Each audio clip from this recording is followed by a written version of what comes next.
నమస్తే, welcome to four sides TV special discussion. నేను విజయ్. విమాన ప్రయాణం.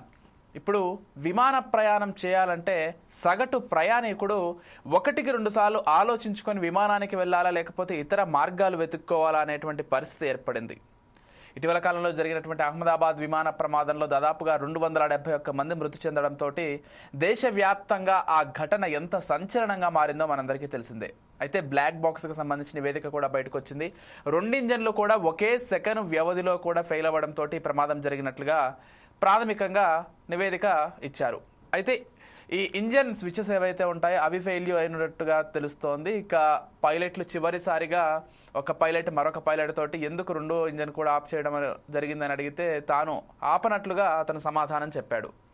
సో మొత్తంగా విమాన ప్రమాదానికి సంబంధించి మరి డీజీసీఏ గతంలోనే హెచ్చరికలు జారీ చేసినప్పటికంటే ఆ విమానాన్ని ఉపయోగించడం అంత శ్రేయస్కరం కాదు అని చెప్పినప్పటికీ మరి అదే విమానాన్ని ఎందుకు ఉపయోగించారు? ఇటువంటి అనేక ప్రశ్నలు కూడా తలెత్తుతున్నాయి. అసలు విమాన ప్రమాదానికి గల కారణాలు ఏంటి? దాంతోపాటుగా కేవలం 1 సంవత్సర వ్యవధిలో 11 మేడే కాల్స్ వచ్చాయి. మేడే కాల్ అంటే చాలామందికి తెలిసే ఉంటుంది.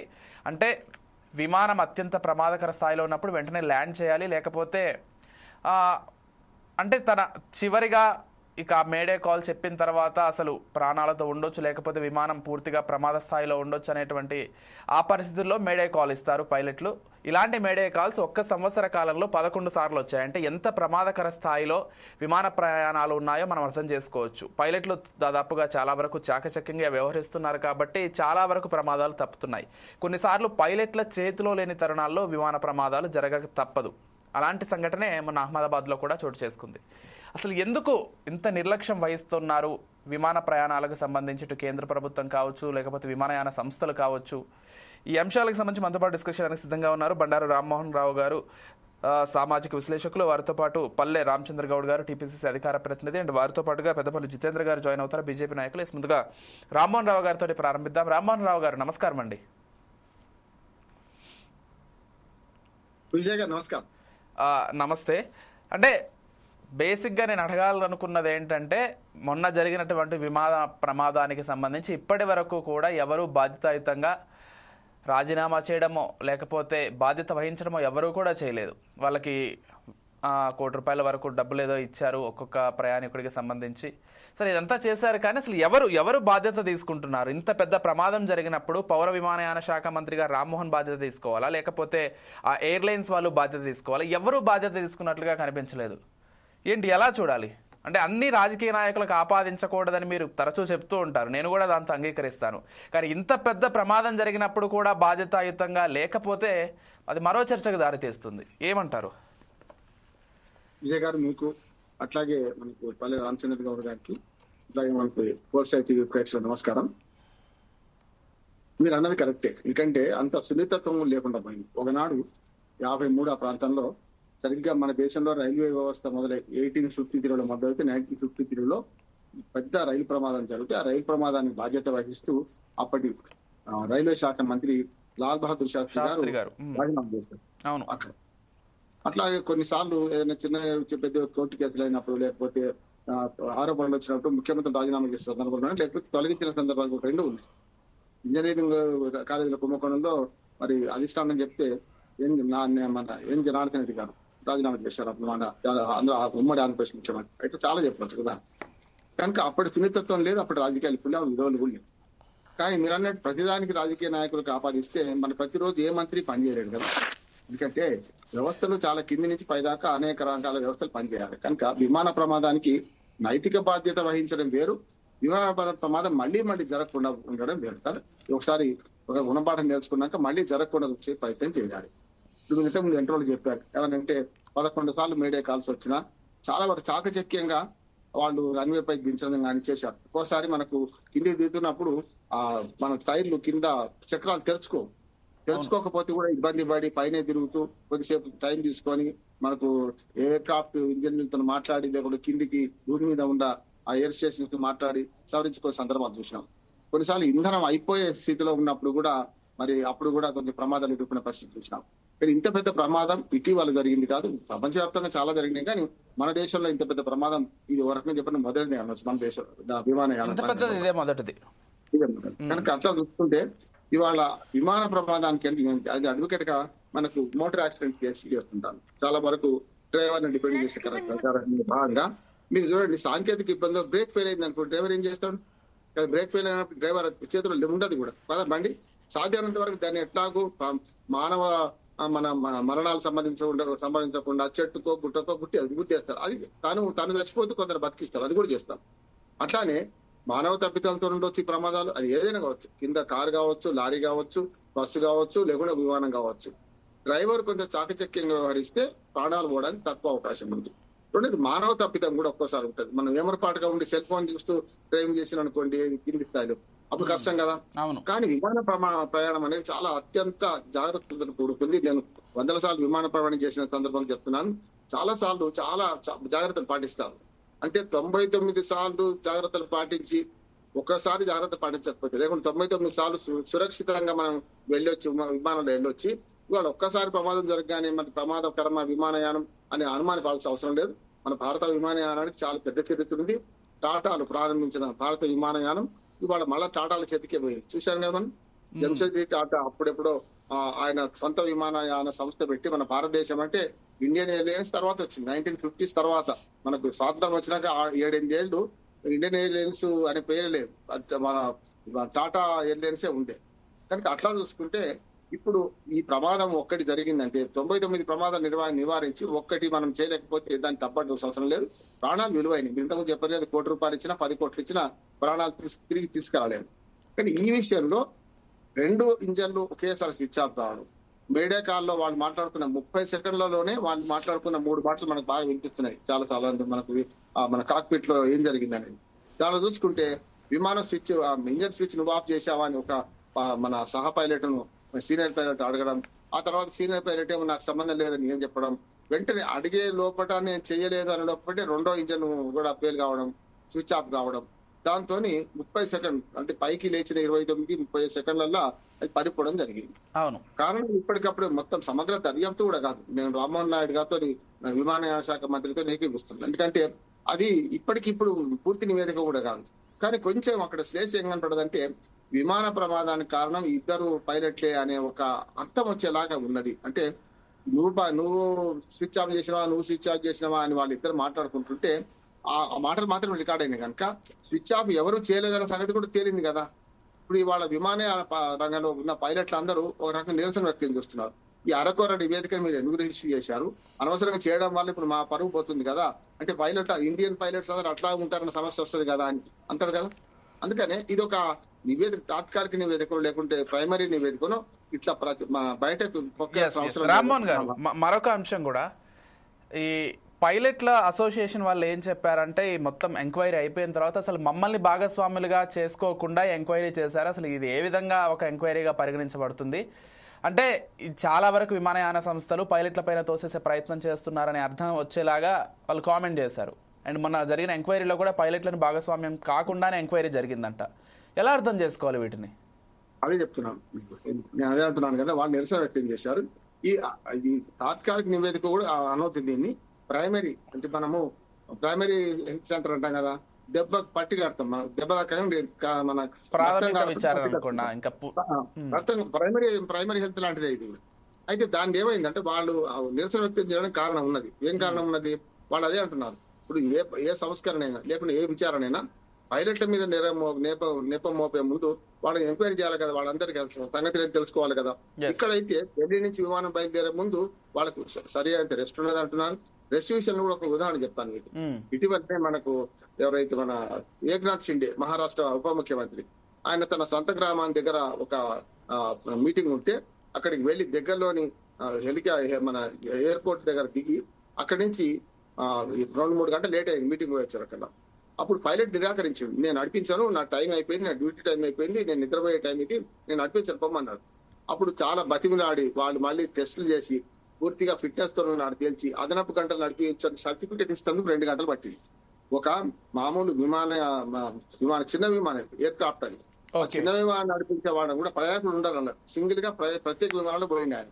అటువంటి దానిలో పైలట్ కి ఇన్ని పరీక్ష చేసి ఆయన నిరాకరించినా కూడా ఈ 3 గంటలు నడిపించవచ్చు, 2 గంటలు నడిపించవచ్చు అని అదనపు సర్టిఫికేట్ ఇచ్చిన తర్వాతనే, 2.5 గంటలు లాగిన తర్వాతనే ఏకనాథ్ షిండే ఆ విమానంలోకి ఎక్కిండు. ఆ విమానంలోనే అక్కడి నుంచి బొంబాయికి పోవాల్సిన ఒక పేషెంట్ కుటుంబం ఉన్నది, చాలా అర్జెన్సీ ఉండేనట. వాడు సంప్రదిస్తే నేను ఎట్లా పోతున్నా రామ్మా అని చెప్పి వాడని కూడా తీసుకొని పోవడంతో నీకు చాలా మంచి పేరు వచ్చింది దానికి. అంటే ఆపద్బాంధవుడిగా ఒక పేషెంట్ ను అర్జెంట్ ఉంటే తన ప్రత్యేక విమానంలో తీసుకెళ్ళిండు. అది విమానం ఆలస్యం కావడంతో అదొక మంచి శుభపరిణామం జరిగింది అని చెప్పి వార్తలు వచ్చాయి ఆ మధ్య. అందుకనే విమానయాన రంగంలో మనం తీసుకోవాల్సిన జాగ్రత్తలు తీసుకుంటున్నాం. ఇప్పుడు 1000 విమానాలు ఎగురుతున్నాయి ప్రతిరోజు. 1000కి పైగా విమానాలు మన భారతదేశం నుంచి బయటకు పోతే బయటకి బయలుదేరిపోతాయి. 1000కి పైగా, 1-2 కూడా కాదు. అటువంటి అప్పుడు ఈ 1000కి పై విమానాలు రోజు పడిపోతలేవు కదా. అందుకని నడిస్తే చచ్చిపోతామని, నడిస్తే పడిపోతామని ఆలోచించలేం కదా. ప్రమాదాలు జరుగుతుంటాయి. ప్రమాదాలు కాకతాళీయమని, అంటే యాక్సిడెంట్ అంటే యాక్సిడెంట్, దానిలో వేరే యాక్సిడెంట్ కానీ అందులో ఏమైంది అంటే మానవ తప్పిదం జరిగినా జరుగుతుంది. ఇక్కడ నేను ఒక మాట చెప్పి ముగిస్తాను. ఇక్కడ జరిగింది ఏంటంటే ఇవాళ ఏదైతే డీజీసీఏ ఉన్నది కదా, డీజీసీఏ మీద చాలా ఆరోపణలు వస్తున్నాయి. అవును. అంటే మరొక విషయం కూడా మీ దృష్టికి వచ్చిందో లేదో, ఈ పర్టికులర్ విమానానికి సంబంధించి ఇది గత సంవత్సరంలోనే వేరే దేశంలో కొంత ఇంధన ప్రాబ్లం వల్ల 2 సార్లు దీన్ని ఎమర్జెన్సీ ల్యాండింగ్ చేశారంట ఇదే విమానాన్ని. డీజీసీఏ వాళ్ళు కూడా హెచ్చరించారు ఈ విమానాన్ని ఉపయోగించొద్దని చెప్పినప్పటికీ కూడా విమానాన్ని ఉపయోగించారంటే ఎక్కడ తప్పు జరుగుతోంది? కేంద్ర విమానయాన రంగంలో తప్పు జరుగుతోందా, లేకపోతే పర్టికులర్ ఎయిర్పోర్ట్లో ఎక్కడైనా తనిఖీల్లో తప్పు జరుగుతోందా? ఎక్కడ పొరపాటు జరిగింది అనుకోవాలి? సాంకేతికంగా నిపుణులు బాగానే ఉన్నా డీజీసీఏ ఏవైతే జాగ్రత్తలు తీసుకుంటే అంటున్నారు. విమాన ప్రమాదం జరిగిన 45 గంటల లోపల చాలా 10 టీవీ ఛానల్ మాట్లాడినప్పుడు నా దృష్టికి వచ్చిన అంశాలు తీసుకొచ్చాను. డీజీసీఏ పూర్తిగా అవినీతి పరమైపోయింది, అవినీతి పంకిలో ఉన్నది. ఎందుకంటే డీజీసీఏ సభ్యుడి మీద గతంలో ఒక ఆరోపణ ఏంటంటే ఆయనే విమానయాన రంగంలో ఒక ట్రైనింగ్ స్కూల్ పెట్టుకున్నాడు. ఆయనకు ఒక పాత విమానాన్ని చెత్త కొనే విమానం అని మంచి విమానాన్ని కొనుక్కొని చాలా తక్కువ ధరకు ఆయన నడిపిస్తున్నాడు. ఈ విమానయాన రంగంలో ఏవియేషన్ స్కూల్స్ ఉంటాయి కదా, దానిలో చాలా పెద్ద ఎత్తున ఇట్లా రిటైర్ అయిన వాళ్ళు, ఇందులో పనిచేసిన వాళ్ళు, డీజీసీఏలో పనిచేసిన వాళ్ళు అవినీతి పాల్పడ్డారని ఆరోపణ ఉంది. ఆయన మీద ఆరోపణ కూడా వచ్చినాయి, కూడా పేరు చెప్పాను నేను కానీ ఆరోపణ వచ్చింది. కనుక ఆరోపణ రుజువైందా కాలేదు, తర్వాత ఎంక్వైరీ జరుగుతుంది రుజువయ్యేది. రెండోది ఏమైందంటే డీజీసీఏ కొన్ని ప్రమాణాలు పాటించడంలో గట్టిగా వ్యవహరించడం లేదు, అందులో నిపుణులు లేరు. ఐఏఎస్ ఆఫీసర్లు, ఐపీఎస్ ఆఫీసర్లు వేస్తే వాళ్ళకి ఏం తెలుస్తుంది? విమానయాన రంగం మీద చాలా మంచి పట్టున్న వాళ్ళను ఆ డీజీసీఏ నియమించాలి. కానీ డీజీసీఏ ఒక తెల్ల ఏనుగులాగా తయారై డబ్బులు, పైరవీలు లేకపోతే ఇట్లాంటి వాటికి తయారైపోయే పరిస్థితి ఉన్నది. ముఖ్యంగా ఈ ప్రైవేట్ విమానయాన రంగ సంస్థలు వచ్చిన తర్వాత మన ఎయిర్ ఫోర్స్ ను, ఏదైతే మన ఎయిర్లైన్స్ ను చాలా నిర్వీర్యం చేశారు. దానివల్ల నష్టం వచ్చింది వీళ్ళ వల్ల అని కూడా అంటే చూస్తాం కదా మనం. ప్రైవేట్ బస్సులు గతంలో ఇప్పుడైతే చాలా వరకు ఆర్టీసీ పరం చేశారు, కానీ గతంలో ఉండేది ఆర్టీసీ బస్సు కన్నా ముందు ప్రైవేట్ బస్సు పోతుంటే అందులో ఎక్కువ మంది ఎక్కేవాళ్ళు, ప్రైవేట్ ఆర్టీసీ బస్సు ఖాళీగా పోయింది. ఇప్పుడు ప్రైవేట్ విమాన రంగ సంస్థలు వచ్చిన తర్వాత డీజీసీఏ కూడా ఇందులో కొంత వాటా వహించి ఎయిర్ ఇండియా నష్టానికి కారణమవుతుంది అనే మాట కూడా వచ్చింది. ముఖ్యంగా భద్రతా వైఫల్యం విషయంలోకి వస్తే మాత్రం డీజీసీఏ అవినీతి మైపోవడం, అక్కడ మెంబర్స్ నియమించే క్రమంలో రాజకీయ ప్రమేయం ఉండడం, దీని వల్ల జరుగుతున్నట్టున్నాను. అన్నిటికంటే దేని మీద ఖర్చు పెట్టినా దాని మీద ఖర్చు పెడతలేదు. నిజమండి, విమానయాన రంగంలో విమానాశ్రయాలు అద్భుతంగా కడుతున్నారు. ప్రపంచంలో మేటి విమానాశ్రయాలు మన దగ్గర కడుతున్నారు. అత్యంత ఆధునిక విమానాశ్రయాలు ముందు బాగా బ్రహ్మాండంగా ఉండి లోపల విమానాలు సరిగ్గా చెత్త విమానాలు అయితే లాభం లేని పల్లె బస్సుల్లాగా, ఈ మాట అంటున్నాడు, పల్లె బస్సుల్లాగా ఇవాళ మన విమానాలు ఉన్నాయి. పల్లె బస్సులు ఎప్పుడు చెడిపోతే మనకు తెలియనట్టే ఇవాళ మన విమానాలు కూడా కొత్తవి తీసుకోవాల్సిన అవసరం ఉన్నది. పాత అన్ని చెడిపోయినాయి. బోయింగ్ విమానాల మీద మంచి చరిత్ర హిస్టరీ ఉంది విజయ్, కానీ అది పాత అయిపోయినాక వాళ్ళు ఏం చేస్తారు కదా, దానికి లెక్క ఉంటది కదా. కానీ ఇన్ని గంటలు తిరగాలి, ఇన్ని గంటలు తిరిగితే తీసేయాలని ఉన్నది. కానీ అన్ని గంటలు తిరిగిన తర్వాత రిపేర్ చేసి నడిపించడం, లేకపోతే లోభత్వంతో వాటినే మళ్ళీ కొనసాగించడం, దాంతో ఏమైందంటే ఇవాళ విమానయాన రంగంలో మనం ముఖ్యంగా భారతీయ విమానయాన రంగంలో ప్రమాదాలు జరిగే అవకాశం ఎక్కువ ఉందని ఒక నివేదిక వచ్చింది. దాన్ని ప్రమాద ఘంటికలు మోగినాయి, దీన్ని మనం గట్టిగా గమనించాలి. రైట్. మనతో పాటు పల్లె రామచంద్ర గౌడ్ గారు ఉన్నారు, వారితో ఒకసారి మాట్లాడదాం. రామచంద్ర గౌడ్ గారు నమస్కారం అండి. నమస్తే. నమస్కారం సార్.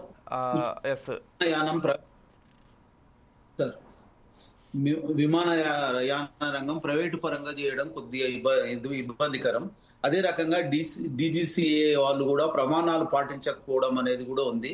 ఇప్పుడు టెక్నికల్ గా ఎంతో డెవలప్ అవుతున్నాం. ఈ టెక్నికల్ గా డెవలప్మెంట్ అయిన తర్వాత కూడా మనము ఇంకా పాత విమానాలు, పాత పరికరాలతోనే చేయడం కంటే అధునాతనంగా డెవలప్ అయ్యి ఎన్నో రకాలుగా వస్తున్నాయి కదా, మనం మార్పు తీసుకొద్దాము. ఎందుకంటే ఇప్పుడు దాన్ని టైం ఇచ్చి ఇన్ని గంటలు నడుస్తుంది అనే కంటే దానికంటే ముందే మనము ప్రయత్నం చేయాలి. ఎందుకంటే మానవుల మరణం అనేది చిన్న విషయం కాదు. దాని గురించి సీరియస్ గా ఆలోచన చేసుకొని భవిష్యత్తులో జరగకుండా కట్టుదిట్టంగా కొత్తగా అధునాతంగా టెక్నికల్ గా డెవలప్. ఇప్పుడు దీంట్లో ఏంటంటే ఇంధన స్విచ్ అనుకొని, కార్బన్ అని, ఇంకేదేదో కొన్ని విషయాలు వింటున్నాము. ఆ విషయాలలో మనం మాట్లాడాల్సింది ఏంటంటే ముఖ్యంగా ఏం జరుగుతుందంటే ప్రమాణాలు పాటించడంలో తప్పు జరుగుతుంది. ఆ ప్రమాణాలు పాటించడంలో అత్యున్నతంగా చేసుకొని 1కి 10 సార్లు, 1కి 2 సార్లు కాదు, 1కి 4 సార్లు చెక్ చేసుకొని మనం స్టార్ట్ చేసే ముందు కూడా ఎన్నో ఇబ్బందులు ఉన్నాక కూడా నడిపించిన చరిత్ర ఉందనేది మనం ఈ న్యూస్ ద్వారానే తెలుస్తున్నాం. మనకు కూడా కరెక్ట్ కాకుండా ఆ న్యూస్ ద్వారా తెలిసిన విషయాన్ని మనము కూలంకషంగా ఆలోచన చేస్తే టెక్నికల్ గా మనం ఎంతో డెవలప్ అవుతున్నాం. ఎన్నో రకాలుగా ఇంకా అభివృద్ధిలో జరుగుతుంది. దాన్ని దృష్టిలో ఉంచుకొని ఈ పాత విమానాలు, పాత టైం ఉన్నా కానీ దాన్ని ముందే తీసేసి కొత్తవి తీసుకొని ప్రజలకు రక్షణ కల్పించే రకంగా ఉండాలి. ఇది అనుకోకుండా జరిగింది కాదు. ఇది దాని గురించి ఇంతకు ముందు కూడా ఈ విమానాలు, ఈ ఇంజన్ల గురించి కూడా ముందస్తు హెచ్చరిక కూడా చేయడం జరిగింది అనేది విషయం వింటున్నాము. ఇంకోటి కొన్ని దేశాలలో కూడా ఈ విమాన ఇంజన్లను బ్యాన్ చేయడం జరిగిందని కూడా విన్నాము. దాన్ని దృష్టిలో ఉంచుకొని భారత ప్రభుత్వమైన, భారత విమాన శాఖకు సంబంధించిన మేధావులైన దీని గురించి కూలంకష ఒక చెడు పేరు వచ్చింది ప్రపంచంలో. మనకు మంచి పేరు ఉన్న దాంట్లో విమాన రంగంలో ఉండే ఈ విమానాలలో కొత్తవి టెక్నికల్ గా ఉండేది అధునాతనంగా ఉంటే మాత్రమే ఇలాంటి ప్రమాదాలకు తక్కువ ఆస్కారం ఉంటుంది. 99% కొత్తవి మార్చుకొని టెక్నికల్ గా బాగున్నాయి తీసుకురావాలని ప్రయత్నం చేయండి. అదే రకంగా ప్రైవేటీకరణ కంటే ఈ ప్రభుత్వ రంగంలో ఉంటే దాని గురించి ఫైనాన్స్ గా ఆలోచన చేయరు. ఎందుకంటే కొంతమంది వ్యాపారవేత్తలు ఏం చేస్తారంటే మనం ఒక కంపెనీ గురించి మాట్లాడాల్సిన అవసరం లేదు. ఎందుకంటే అది కంపెనీ మంచి టాటా కంపెనీ అనేది చాలా ఉన్నతమైనది, దాని గురించి మనం మాట్లాడాల్సిన అవసరం లేదు. కానీ మనము ప్రభుత్వ పరానికి, ప్రైవేట్ రంగానికి చాలా తేడా ఉంటుంది. ప్రభుత్వ పరంగా అంటే దాన్ని కూలంకషంగా అంటే 1కి 10 సార్లు చెక్ చేసుకొని దాంట్లో ఏం తప్పు జరగకుండా ఉంటుంది అనేది ఆలోచన ఉన్నది. మీరు మాత్రం మా సలహా ఏంటంటే టెక్నికల్ గా మంచిగా ఉన్నాయి కొత్త విమానాలను, కొత్త సంబంధించిన అభివృద్ధి చెందుతున్న భారతదేశంలో ఇది ఒక మచ్చలాగా ఉంది. మచ్చ జరగకుండా అనుకోకుండా ఒకటి జరిగినా గానీ భవిష్యత్తులో జరగకుండా దాని గురించి ఈ మేధావులు ఆలోచన చేసి దానికి ఏ నిర్ణయం తీసుకుంటే బాగుంటది అనేది చూసుకొని దాన్ని మార్పు చేస్తే బాగుంటదని సందర్భంగా తెలియజేస్తున్నానండి. రైట్. అంటే ఏంటి ఇప్పుడు కేంద్ర ప్రభుత్వం ఎక్కడైనా కానీ అంటే కొంచెం నిర్లక్ష్యం వహిస్తోందా అనేటువంటి అనుమానం మీకుందా? అనేది తెలుస్తుంది, మానవ తప్పిదమే అని తెలుస్తుంది. తర్వాత ఈ ఇండియన్ లో కూడా దీంట్లను బ్యాన్ చేసిన కొన్ని దేశాలలో బ్యాన్ చేసింది అనేది వినికిడి కూడా జరుగుతుంది. అంటే ప్రొపగండానా నిజమా అనేది కానీ నిజానికి కూడా మారుస్తే బాగుంటది. టెక్నికల్ గా వచ్చేటి కొత్తవి తీసుకుంటే బాగుంటది. పాతది ఒక 5 సంవత్సరాల టైం ఉన్నా అంటే గంటలతో ఉంటుంది కదా, ఒక 1000 గంటలు 5000 గంటలు ముందైనా సరే దాన్ని టెక్నికల్ గా మార్పులు జరుగుతున్నాయి కదా, ఆ మార్పులను దృష్టిలో పెట్టుకొని కొత్త విమానాలలో కొత్త ఇంజన్లతో ఉన్నాయి అధునాతంగా అంటే ఎక్కువ విలువ గల ఇంజన్లను అతి అంటే ఎక్కువ సామర్థ్యం ఉన్న ఇంజన్లను తీసుకొని నడిపిస్తే మన భారత వైమానిక రంగానికి బాగుంటది. ఇప్పుడు ఒక చెడు పేరు లాగా వచ్చింది. ఏదైనా కానీ అనుకోకుండా జరిగిన సంఘటన అయినా కానీ దాన్ని జాగ్రత్తగా భవిష్యత్తులో జరగకుండా మంచి ఆలోచనతో నిర్ణయం తీసుకోవాలని ఇది భారత ప్రభుత్వానికి హెచ్చరిక, ప్రైవేట్ రంగానికి చెప్పడము. తర్వాత విమానయానానికి సంబంధించిన మార్పులు అనేవి కంపల్సరీ చేంజ్ చేయాలి. ఏదో పాత ఉన్నాయనే రకం కాదు, మార్పు తీసుకొచ్చి దాంట్లో కొత్తగా నూతన వరవడితో చేస్తే బాగుంటుందని ఉద్దేశం అండి. ఎస్ రామ్మోహన్ గారు, అంటే ఇతర ప్రయాణాలతో కంపేర్ చేస్తే సర్వైవల్ పర్సంటేజ్ అనేది చాలా తక్కువ ఉంటుంది ప్రమాదానికి ఒకవేళ గురైతే.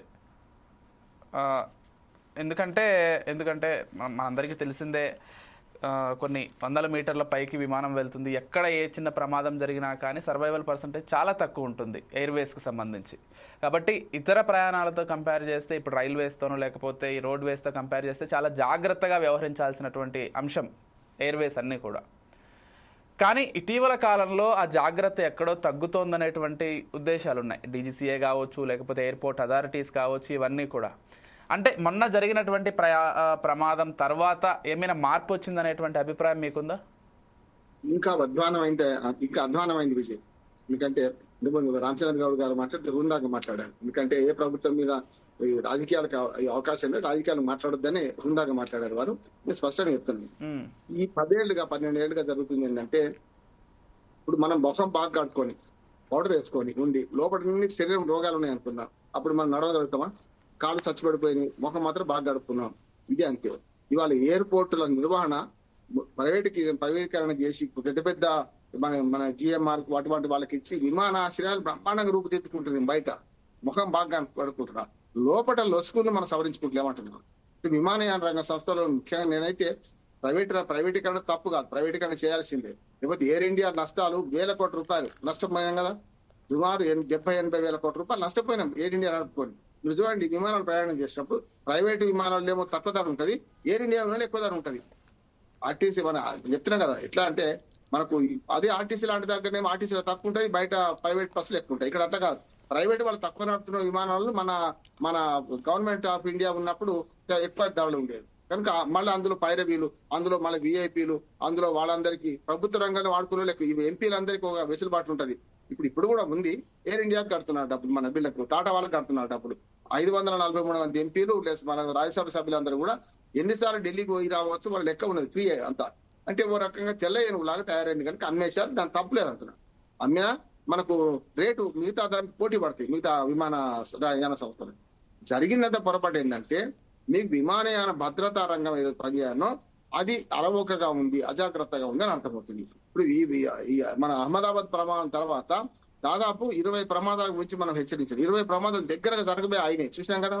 ల్యాండింగ్ లెవెల్లో ఆగినాయి, రన్వే టేకాఫ్ లెవెల్లో ఆగినాయి, చాలా వరకు ఇంధనం సగంలో అయిపోయినాయి అని చెప్పి వాతావరణ పరిస్థితులు బాగాలేకుంటే ఎక్కడైనా ఎవరైనా ఏం చేయలేరు, అది విమానం మళ్ళిస్తారు, ఇంకెక్కడో చేస్తారు. అట్లా కూడా ఇంధనం సరిపోక 7-8 గంటలు చెక్కలు కొడితే ఇంకో దగ్గర దిగే లోపల ఇంధనం అయిపోతే భయపడ్డ సంఘటనలు కూడా ఇటీవల చూసినాం మనం. కనుక భద్రతా లోపాలు స్పష్టంగా కనపడుతున్నాయి. రెండోది, డొక్కు విమానం నడపమని చెప్పి ఎవరికి ఇచ్చినా డొక్కు విమానం ఏదైనా కావచ్చు. ఇప్పుడు ఆల్టర్నేటివ్ 2 ఇంజన్లు ఉన్నా కూడా ఆ 2 ఇంజన్లు ఫెయిల్ అయినంటే అర్థం చేసుకోవచ్చు. ఆ 2 ఇంజన్లు ఒకే పాతవి అనుకుంటే ఒక ఇంజన్ కొత్తది ఉండాలి లెక్కకైతే. ఒక ఇంజన్ కొత్తది, ఒక ఇంజన్ పాతది ఉన్నప్పుడు పాతది ఫెయిల్ అయితే కొత్తది నడవడానికి అవకాశం ఉంటుంది. 2 ఇంజన్లు ఒకేసారి మొదలుపెట్టి 2 ఇంజన్లు అదే సర్వీసులు ఉన్నాయి అనుకోండి, కష్టం కదా. అది మన నిపుణులా కాకపోవచ్చు, కానీ మన కామన్ సెన్స్ ఉన్న వాళ్ళకి అర్థమైంది ఏంటంటే భద్రతా వైఫల్యం స్పష్టంగా కనపడుతుంది. నాకైతే మానవ వైఫల్యం కంటే, మానవ తప్పిదం ఎప్పుడు జరుగుతుందంటే తాగి డ్రైవింగ్ చేయొచ్చు. తాగడానికి సమస్య కాదు కదా, 24 గంటలు అబ్జర్వ్ చేస్తారు. అంతా 24 గంటల ముందు ఆల్కహాల్ తీసుకున్నారనే టెస్ట్ అయితే ఆల్కహాల్ కొంచెం తీసుకున్నా, చిన్న పాయింట్ దొరికినా కూడా వాళ్ళు క్యాన్సిల్ చేసి ఇంకో పైలట్ పంపిస్తారు, సమస్య లేదు. కానీ పైలట్ల కొరత కూడా ఉందని అంటున్నారు. అశ్రద్ధ ఎక్కడ జరుగుతుంది అంటే, పోనీలే ఒక 24 గంటల కింద మద్యం తీసుకున్నాడు కదా, కానీ అయిపోయింది 24 అవర్స్ అయిపోయింది కదా అని కొంచెం లీనియన్స్ ఇస్తే పోతారు కదా, మన మనుషుల ప్రాణాలు ఉంటాయి కదా. అంటే ఇంకోటి సంజయ్ గారు, ఇప్పుడు రైలు ప్రమాదం జరిగినా బస్సు ప్రమాదం జరిగినా అందరు చచ్చిపోతారు, అందరు చచ్చిపోతారు. ఇది అట్లా కాదు, పైనుంచి పడిపోయింది ఇప్పుడు కిలోమీటర్ల ఎత్తు, 100 మీటర్లు కూడా కిలోమీటర్ల ఎత్తులో మేఘాల కన్నా పైనుంచి పోతుంటది అది కదా విమానం. అటువంటి అప్పుడు అది పడిపోతే బతకడానికి అవకాశం లేదు. అట్లా బతికిన సందర్భాలు చాలా తక్కువ. ఇందులో చూడండి, ఇంత మంటల్లో కాలిపోతే వాడు ఎక్కడ విసిరి ఏమైంది, ఒకటి బతికిండు కదా. అది మళ్ళీ ఎంక్వైరీ చేస్తే వాడు దూకినటువంటి టైము, వాడు దూకిన ప్లేస్ ఇవన్నీ కూడా కరెక్ట్ గా మ్యాచ్ అయ్యాయి కాబట్టి వాడికి ఆ సర్వైవల్ దొరికిందంట. అసలు అది జరగడం దాదాపు అసాధ్యం కాబట్టి వాడు బతికాడు అంతే. మిరాకిల్ అంటున్నాడు. నేను అన్న మొదట్లో ఫస్ట్ డే అదే రోజు మాట్లాడుతుంటే ఈయన బతకడానికి అవకాశం లేదు, ఈయన విమానం మిస్ అయ్యిండేమో, అక్కడికి వచ్చి నేను అందులో పడిపోయిన అన్నాడేమో అని నేను అన్నాను వ్యక్తం చేసింది. చాలా మిరాకిల్ అది. ఎందుకంటే ఎమర్జెన్సీ డోర్ పక్కన ఉండడం, ఆ సీటు ఊసిపోయి వెగిరి దూరంగా పడ్డే క్రమంలో కూడా ఆ సీటు మీద ఎక్కువ ప్రెజర్ పడ్డది తన మీద కంటే. చూస్తాం కదా మనం చాలా ప్రమాదాల్లో మనం చూస్తాం, చిన్న పిల్లలు 4 నెలల పిల్లలు బతుకుతారు, పెద్దలు చచ్చిపోతుంటారు చాలా మంది. నిన్న కూడా జరిగింది అలాంటి ఒక ఘటన, అవును, తిరుపతిలో. నెలల పిల్లలకు కూర్చొని ఉంటారు, అంటే వాళ్ళు ఎక్కడ పడ్డా కూడా బంతిలాగా వేసేస్తారు. పెద్దవాడు అయితే పడిపోయి అక్కడే ఉంటాడు. అట్లా ఇక్కడ ఏంటంటే గతంలో ఇంకో ప్రమాదంలో కూడా మనం చూస్తే ఏంటంటే దాదాపు 5 కిలోమీటర్ల ఎత్తు నుంచి పడిపోయిన విమానం నుంచి ఒక మనిషి చెట్ల కొమ్మని మీద బతికిండట, చెట్ల కొమ్మని మీద పడి బతికిండు. అట్లా అది నిరాక జరుగుతాయి కాదంటే, కానీ విమాన ప్రమాదాల్లో 199 మంది చచ్చిపోయే అవకాశం ఉంది. అదొకటి. రెండోది ఏంటంటే, ఇప్పుడు నేను DGCA మీద ఎందుకు పెడుతున్నానంటే వాళ్ళ మెంబర్స్ ఎంపికనే తప్పు అంటున్నాను. కేంద్ర ప్రభుత్వం చేస్తుంది, మెంబర్స్ లో నిష్ణాతులు విమానయానంలో మంచి నిష్ణాతులను పెట్టానా, లేకపోతే ఐఏఎస్ ఐపీఎస్ ఆఫీసర్లు పెట్టాలా, అక్కడ వాళ్ళు ఇష్టమైన సీనియారిటీ ప్రకారం పెట్టానా? కాదు కదా. అందుకని విమానయాన రంగంలో భద్రతా చర్యలు తెలిసిన వాళ్ళు, భద్రతా ప్రమాణాలు తెలిసిన వాళ్ళు, పైలట్ నుంచి కూడా ఉండాలి. పైలట్ నుంచి ప్రాతినిధ్యమే లేదు. అందుకని నేను ఒక ఉదాహరణ చెప్తాను. నేను అప్పుడు ఒకసారి రాయలసీమ నుంచి వస్తుకుంటూ ఈ దివాకర్ వాళ్ళ బస్సులో ప్రయాణం చేస్తున్నా.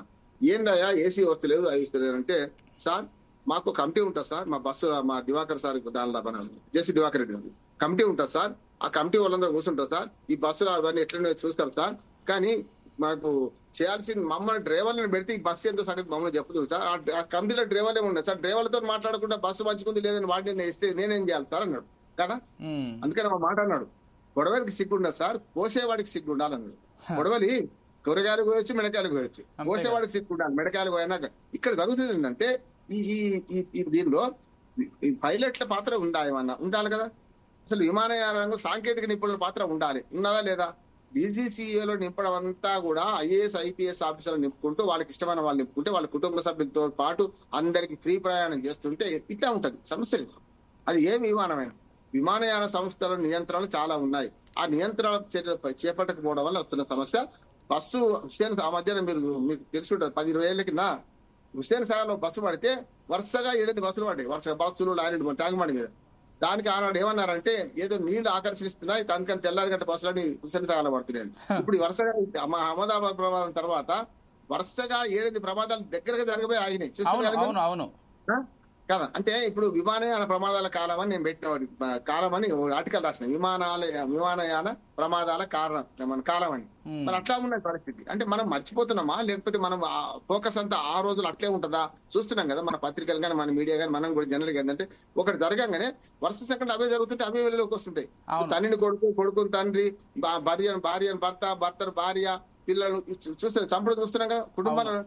ఈ మధ్యన అన్ని ఘోరాలు ఎక్కడ చూడలే. మరి ఇప్పుడే జరుగుతున్నాయి, ఇప్పటిదాకా జరిగితే మనం వెలుగులో తీసుకురాలేదా అంటే కొన్నిసార్లు మీడియా దృష్టి మనం ఏముంటది అంటే ఒకటి జరగగానే చిన్న జరగగానే వెంటనే మనం ఫోకస్. ఎగ్జాక్ట్లీ రామ్మోహన్ గారు, అంటే అహ్మదాబాద్ ప్రమాదం జరగకపోయి ఉంటే ఈ తర్వాత జరిగినటువంటి ప్రమాదాలకు సంబంధించి ఇంత హైలైట్ ఖచ్చితంగా ఏది కాదు కదా. అందుకనే ఇప్పుడు మంచిది అంటున్నాను. నేను ఏమంటున్నా అంటే మన మీడియా ఫోకస్ చేయడం మంచిది, ఎందుకంటే కనీసం ప్రజల దృష్టికి పోతుంది, అరే ఇంత అధ్వానంగా ఉందా అని పరిస్థితి. కానీ ఎవరు ఆగరు. ఇప్పుడు నా ఉద్దేశం ఏంటంటే పక్కనే రోడ్డు పక్కన యాక్సిడెంట్ 50-20 మంది చచ్చిపోయిన సంఘటన చూసి కూడా మన ప్రయాణం ఆపాలని మన కారు ఆపడానికి అవ్వదు. అది నిత్య జీవితం, ఎట్లా ఆపుకుంటాం? జరుగుతూనే ఉంటాయి. శ్మశాన వైరాగ్యం ప్రసూతి వైరాగ్యం ఎప్పటికి ఉండదు. మనిషి అన్నవాడు జీవుడు చచ్చిపోతారు గ్యారంటీ. కానీ ఎట్లా చచ్చిపోతారు మన చేతులు లేదు, పుట్టుక మన చేతులు లేదు, చావు మనిషి. కానీ మన జాగ్రత్తలు తీసుకోకుండా అశ్రద్ధ వల్ల, మానవ తప్పిదం వల్ల, లేకుంటే వ్యవస్థ తప్పిదం వల్ల, వ్యవస్థ వైఫల్యం వల్ల అది జరిగితే మాత్రం తప్పట్టాల్సిందే. ఇంకొకటి ఏంటంటే తప్పడదా అక్కడికి ఆగి వాళ్ళ శిక్షలు పడాలన్నా లేకుంటే వేరు, కానీ మళ్ళీ అటువంటి ప్రమాదం జరగకుండా చర్యలు తీసుకోవాలి కదా.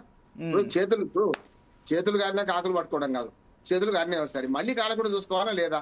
అంతే కదా. ఇప్పుడు ప్రమాదం జరిగితే అయ్యగారు ఏం చేస్తున్నారని చేసిన తప్పులు దిద్దుకుంటున్నారని సామెత. కానీ ఇప్పుడు ఇది విమాన ప్రమాదం చూసుకుంటే చేసిన తప్పులు మళ్ళీ చేస్తున్నారు వీళ్ళు. ఒక దాంతో అనుభవంతో కొంత నేర్పడతారని రావాలి, అనుభవంతో కొంత జ్ఞానం రావాలి కదా. ఇప్పటికి కూడా నేను స్పష్టంగా చెప్తున్నా, భద్రతా వైఫల్యాలు కొనసాగుతూనే ఉన్నాయి. ఎంత మంచి విమానం అయినా మంచి కండిషన్ విమానం రన్వే బాగాలేదనుకోండి, అప్పుడు ఏమవుతుంది? రన్వే దగ్గర ఒక మాట చెప్తాను, నేను విమానాశ్రయాల మీద ఈ మధ్యన ఇప్పుడు జరిగినాక నేను 4-5 విమానాశ్రయాలు చూసిన. ఈ ప్రమాదం జరిగినాక పోయి మీకు చెన్నై విమానాశ్రయం చూడండి, ఊరు మధ్యన ఉంటుంది, పక్కనే గద్దలు కారు తిరుగుతూ ఉంటాయి. ఎందుకు తిరుగుతాయి అంటే నేను చూసింది ఏంటంటే చిన్న విమానాశ్రయాలు మనకి మన శంషాబాద్ లో బయటపడే కష్టం, శంషాబాద్ లో కనపడే అటువంటి సంఘటన ఎందుకంటే అత్యాధునికమైన మన విమానాశ్రయం కనుక. మీ చెన్నైలో చూడండి పక్కనే జనావాసాలు ఉంటాయి. దాంతో ఏమైంది అంటే అక్కడ ఈ మాంసం వ్యర్థ పదార్థాలు చెత్తలు పడేస్తున్నారు. దాంతో ఆ మాంసం కోసం గద్దలు వస్తాయి. నేను డెహ్రాడూన్ విమానాశ్రయం అయితే ప్రత్యక్షంగా మేళ చూసినామన్నా. డెహ్రాడూన్ విమానాశ్రయంలో చాలా చిన్నది, మనం ఏమంటారు హెలికాప్టర్ ఆగే అంటే చిన్నది అనుకోరాదు, తక్కువ విమానాలు పోతాయి అక్కడి నుంచి. అక్కడ కూడా ఈ మాంసము లేకుంటే ఇతరత్ర వ్యర్థ పదార్థాలు విమానాశ్రయం రన్వే పక్కన ఉంటే వాటి కోసం గద్దలు వస్తాయి కదా. అందుకని విమానాశ్రయంలో 1000 ఎకరాలున్నా దాని నిర్వహణ సరిగ్గా లేకపోతే ప్రమాదాలు జరుగుతాయి. నెంబర్ 1 రన్వే నిర్వహణ కూడా సరిగ్గా లేకపోతే ప్రమాదాలు జరుగుతాయి. అందుకని చూడండి ఇప్పుడు ఎయిర్ ట్రాఫిక్ మన శంషాబాద్ లో చాలా పెద్ద ఎత్తున పెరిగిపోయి ఇప్పుడు ఇంకా 2 రన్వేలు కొత్తగా తయారు చేస్తున్నారు. ఎందుకు అంటే దిగేవి ఎక్కువై ఎయిర్ ట్రాఫిక్ పెరిగిపోయింది. అంతర్జాతీయ విమానాశ్రయాలలో మన హైదరాబాద్ కూడా చాలా ఫేమస్ అయింది, పెరిగే అవుతున్నది. బాంబేలో ఇప్పుడు అతి త్వరలో పెద్ద విమానాశ్రయం తయారు కాబోతుంది. ఢిల్లీలో కూడా ఆ 2 విమానాశ్రయాలు మెయింటైన్ చేసే క్రమంలో చాలా అద్భుతంగా చేస్తున్నారు. కానీ చెన్నై లాంటిది, బెంగళూరు విమానాశ్రయం కూడా మొన్న కొత్తగా అప్డేట్ చేశారు, మొన్న మోడీ గారు వెళ్ళారు, అది కూడా చాలా సార్లు చూశాను. అంటే విమానాశ్రయాల నిర్వహణ నెంబర్ 1, రన్వేల నిర్వహణ నెంబర్ 2, విమానాల పనితీరు, విమానాల సాంకేతిక పనితీరు నెంబర్ 3, 4వది ప్రమాదాలు. ఈ మధ్య బాంబు పెట్టిన ప్రమాదాల వాటి మీద హెచ్చరికలు విపరీతంగా చేస్తున్నారు చాలా వరకు. ఆల్సే కానీ ఒక్కసారి 10 సార్లు జాగ్రత్త తీసుకొని ఒక్కసారి తప్పి చూసినావా, ఫోన్ వస్తే కూడా రాటించుకోవాలి మనం అంటాం కదా. ఎట్లా ఉంటదంటే ఇప్పుడు మనము బౌలర్ ఏమో బంతులు వేస్తూనే ఉంటాడు, బ్యాట్స్మెన్ కొడుతూనే ఉంటాడు. అన్ని సిక్సర్లు కొట్టి ఒకే ఒక బంతు అవుట్ అయినాయి అనుకోండి, 6 బంతులలో 5 బంతులు బాగా సిక్సర్లు కొట్టి 6వ బంతులు అవుట్ అయిన బ్యాట్స్మెన్ లేరంటారా? ఇదే అంతే. ప్రమాదాల గురించి ఎట్లా ఉంటదంటే పులి పిల్లాడి కథ ఉంటది కదా, అంటే 100 సార్లు తప్పించుకున్నా ఒక్కసారి చాలా అంటున్నాను కదా. అంతే, ఆ ఒక్కసారే ఇంత పెద్ద ప్రమాదం జరిగింది, ఇక ముందు జరగకుండా ఉండాలంటే 4 అంశాలు తీసుకోవాలి. ఒకటి, విమానాశ్రయాల ఆధునీకరణ వద్దనం, మంచిది, అందరు సౌకర్యాలు కల్పిస్తే విమానాశ్రయం పోతే చాలా హాయిగా ఉండాలి, బానే ఉంది. కానీ ఆధునీకరణ ఎందుకు చేస్తున్నారంటే ఇది ఏమైతే ఒక రకంగా చెప్పాలంటే ఇది కన్జ్యూమర్ పెంచడం కోసం. మీరు చూడండి, బయట వాటర్ బాటిల్ 20 రూపాయలు, విమానాశ్రయంలో 150 రూపాయలు బాటిల్, కాఫీ 150 రూపాయలు. ఇది అమ్ముకోవడానికి షాపులు పెట్టే వాళ్ళకైతే సౌకర్యం ఉండాలి కదా. కనుక షాపులు పెట్టే వాళ్ళ కోసం పెట్టి ముందటంతా బాగా, నేను అద్దం ముఖం బాగా కట్టుకుంటున్నాను, ముందట బ్రహ్మాండంగా ఉంటుంది, లోపలికి పోతే ఈ లొసుకులు ఉన్నాయి. మనం ఎక్కే విమానం ఎంతవరకు సేఫ్, మనం ఎక్కే విమానం తిద్దాక మనం తీసుకొస్తుందా అనే మాట ఆలోచించకపోతే ఇవన్నీ షోకులు వేస్టే కదా. మనిషి ప్రాణం నిన్న ఇంకోటి వెళ్ళలేదు కదా. అందుకనే ఇవాళ కమర్షియలైజ్ అయిన విమానాశ్రయాలన్నీ కూడా ఆధునీకరించబడుతున్నాయి. ఇవన్నీ కూడా ఇప్పుడు మన జిఎంఆర్ కానీ వీళ్ళందరూ ఏంటంటే డబ్బులు పెట్టుబడి తీసుకొని మళ్ళీ దాని మీద విమానాలకు రెంట్ వసూలు చేస్తుంటారు, ఇంక్లూడింగ్ భారత విమానాలకు కూడా రెంట్ వసూలు చేస్తుంటారు. వీళ్ళు అన్ని విమానాశ్రయాల మెయింటెనెన్స్ అంతా వాళ్ళదే. కనుక విమానాశ్రయాల మెయింటెనెన్స్ లో ఈ అలక్ష్యం వల్ల ఒకటి. రెండోది, విమాన కంపెనీలు వేరే, మళ్ళీ దానికి సంబంధం లేదు. రన్వే మీద దిగడం ఎక్కడ వరకే కిరాయి తీసుకుంటారు. ఇప్పుడు మనం లీజ్ కి ఇచ్చినట్టు భూమిని కదా. కనుక అదే కనుక మనకు విమానాల మెయింటెనెన్స్ అంతా వాళ్ళది ఉంటుంది. ఎవరిది, ఏ విమానయాన సంస్థ ఉందో వాళ్ళకు ఉంటుంది కదా. వాడు తప్పు చేసినా పోతాం, వీళ్ళు తప్పు చేసినా పోతాం, ఆఖరికి పైలట్ తప్పు చేసినా పోతాం. అంటే ఇన్ని గండాల మధ్యన మన విమానయాన మన ప్రయాణం జరుగుతుంది. ప్రయాణంలో మంచి జరగాలని కోరుకుందాం. కానీ ఇప్పుడు ఈ నివేదిక ఒక కనువిప్పు కావాలి.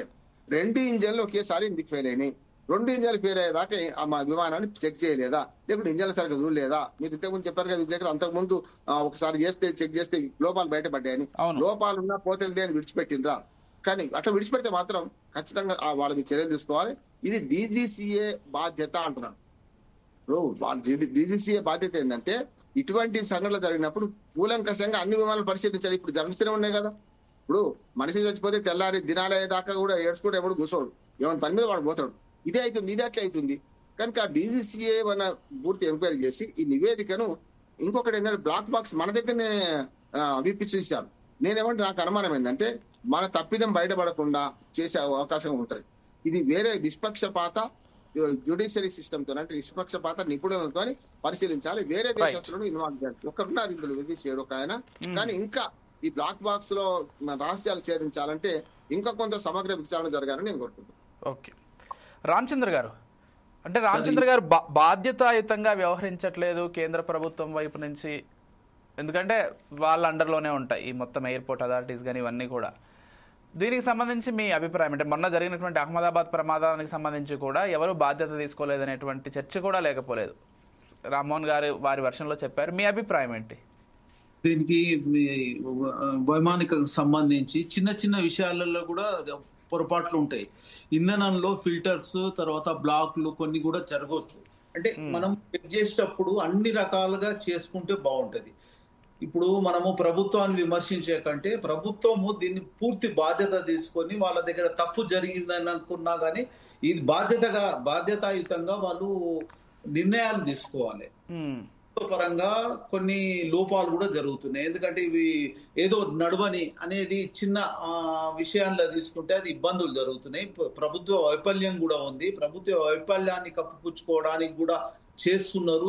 నిజానికి ఇంజన్లను మేజర్ ప్రాబ్లం ఉన్నదనే ఒక రూమర్స్ వస్తున్నాయి, అంటే ఒక ఆలోచనలు కూడా, ఒక మాటలు కూడా వస్తున్నాయి. అంటే నిజానికి ఎట్లా జరుగుతుంది, దీన్ని అధునాతనంగా టెక్నికల్ గా ఎన్నో వస్తున్నాయి. పాత అన్ని మార్చేసుకొని లేకుంటే దేనికి అంటే చిన్న కంపెనీలక చిన్న దేశాలక లేకుంటే వేరే వాళ్ళకి ఇచ్చేసుకొని సెకండ్ హ్యాండ్ గా అమ్మేసుకొని కొత్తవి మాత్రం మన ప్రాంతంలో మన ఇండియా భారతదేశంలో వాడుకుంటే బాగుంటది అనేది ప్రభుత్వ పరంగా కూడా దీన్ని ప్రభుత్వం పూర్తి బాధ్యత తీసుకోవాలి. ఎందుకంటే ఇది చిన్న విషయం కాదు. అంటే సుమారుగా 300 మంది చనిపోయిందంటే తక్కువ విషయం కాదు. ఇది ప్రపంచంలో పెద్ద అంటే మన భారతదేశంలో పెద్ద వైమానికది కొన్నిట్లలో చెప్పుకోవాలనుకుంటే చాలా పెద్ద మచ్చ ఇది. మన భారతదేశానికి వచ్చిన పెద్ద మచ్చ. దాన్ని దృష్టిలో పెట్టుకొని వైమానిక శాఖ మంత్రి వర్యులు అనుకోండి, ప్రభుత్వానికి సంబంధించిన వాళ్ళు పూర్తి బాధ్యతగా దాన్ని ఏది చేస్తే బాగుంటుంది అనేది చూసుకొని భవిష్యత్తులో జరగకుండా దానికి నిర్ణయాలు తీసుకోవాలి. భవిష్యత్తులో జరగకుండా నిర్ణయాలు తీసుకోవాలంటే ఎక్స్పర్ట్స్, దాంతో పాటు పైలట్స్ ప్రాబ్లం ఉందంటారు. పైలట్లను కూడా పైలట్ కొరత లేకుండా చూసుకోవాలి. పైలట్లకు కూడా మంచి సౌకర్యాలు రకంగా ఉండాలి. ప్రతి దాంట్లో కూడా DGCA తీసుకునే నిర్ణయాలలో కూడా పైలట్లను కూడా భాగస్వామ్యం చేస్తే దాంట్లో వాళ్ళు ప్రత్యక్షంగా జరిగే విషయాలు కూడా ప్రత్యక్షంలో ఏమేమి ఎక్కడ జరుగుతున్నాయి, ఏమేమి జరుగుతున్నాయి, చిన్న విషయం నుంచి పెద్దది. అంటే పెట్రోల్ అంటే దానికి ఇంధన సప్లై అయ్యే స్విచ్ నుంచి బ్లాక్ నుంచి తర్వాత దానికి సంబంధించిన ఎలక్ట్రానిక్ ఫిల్టర్స్ నుంచి ప్రతి విషయాన్ని కూడా కూలంకషంగా తీసుకోవాలి. ఒక చిన్న విషయాన్ని కూడా మనము దాట వేసుకుంటే అది పెద్ద ప్రమాదానికి దారి తీసే రకంగా ఉంటుంది. అంటే దీనికి సంబంధించిన ఇంజనీరింగ్ కు సంబంధించిన ప్రతి విషయాన్ని కూడా కూలంకషంగా ప్రతి ఒక్కరు కూడా అంటే ప్రభుత్వ పరంగా తీసుకోవాలి. దాంతో పాటు DGCA వాళ్ళు ప్రత్యక్షంగా ఇప్పుడు జరిగిన దాన్ని చూసుకుంటే భవిష్యత్తులో జరగకుండా నిర్ణయాలన్నీ ఖచ్చితంగా అంటే ఇబ్బంది లేకుండా అంటే నిరుపక్షపాతంగా తీసుకుంటే బాగుంటది. ఏదో కంపెనీ లాభాలకు వైమానికకు సంబంధించిన కొన్ని సంస్థలకు లాభం చేసే రకంగా ఉంటే బాగుండదు. కొన్ని బెనిఫిట్స్ వస్తాయి వాళ్ళ ద్వారా అనే ఆలోచనతో కూడా చేస్తే కూడా బాగుండదు. భవిష్యత్తులో జరగకుండా నిర్ణయాలు అనేటివి మంచి స్టాండర్డ్ గా తీసుకుంటే బాగుంటుందని తెలియజేయడం అవుతుందండి. ఫైనల్ గా రామ్మోహన్ గారు, సరే ప్రభుత్వానికి సంబంధించి మాత్రమే కాదు, ఈ ప్రైవేట్ కంపెనీలు ఏవైతే విమానయాన సంస్థలు లేకపోతే ఇవి ఉన్నాయో వీళ్ళ బాధ్యత కూడా ఖచ్చితంగా ఉంటుంది. మొన్న జరిగినటువంటి ఎయిర్ ఇండియా ప్రమాదానికి సంబంధించి దానిపైన అనేక ఆరోపణలు ఉన్నాయి, గతంలో ఉన్నాయి, ఆ తర్వాత ఉన్నాయి. ఆ ప్రమాదం జరిగిన తర్వాత చాలామంది బయటకు వచ్చి మీడియా వేదికగా సోషల్ మీడియా వేదికగా తమకు జరిగినటువంటి ఎక్స్పీరియన్సెస్ అన్నీ కూడా షేర్ చేసుకున్నారు. అంటే అవునన్నా కాదన్నా వేలు పెట్టి విమాన ప్రయాణం చేస్తాం, వాళ్ళకి ఎంత లాభం వస్తుంది ఎంత పక్కన పెడితే ఖచ్చితంగా అంటే కేవలం రక్షణ మాత్రమే కాదు, లేకపోతే ఇతర అంశాలు కూడా అంటే లోపల మనకు అందించేటువంటి మొత్తం అంశాలకు సంబంధించి కూడా అనేక ఆరోపణలు ఉన్నాయి. ఏంటి, ఎందుకు ఇలాంటి లోపాలు జరుగుతున్నాయి? ఆ సంస్థలు ఇప్పటికైనా మార్చుకుంటే బాగుంటుందా? ఏం చెప్తారు? ఒకటి, ఇప్పుడు రెండు వేరు చేయాలి. ప్రైవేట్ విమానయాన సంస్థలు కూడా చాలా నష్టాలు ఉన్నాయి. చూసిన కింగ్ ఫిషర్ ఏమైనా చూసినాం కదా. I do agree. అవును. ఏమంటానంటే ప్రైవేట్ విమానయాన సంస్థలు కూడా ఇప్పుడు మనకు స్లిప్పర్లు వేసుకునే వాడు కూడా విమానం ఎక్కే పరిస్థితి వచ్చినామని మోడీ గారు ఘనంగా చెప్తున్నారు కదా. కరెక్ట్. నిజంగా చెప్పాలంటే స్లిప్పర్లు వేసుకొని పోయిన వాళ్ళు కూడా ఇవాళ చాలా మంది విదేశాలకు వలస వస్తే విమానాలు కాకపోతే సముద్రం మీద పోతుండే. వెనకట సముద్రయానం చేసేవాళ్ళు, నెలల తరబడి ప్రయాణం చేసేవాళ్ళు.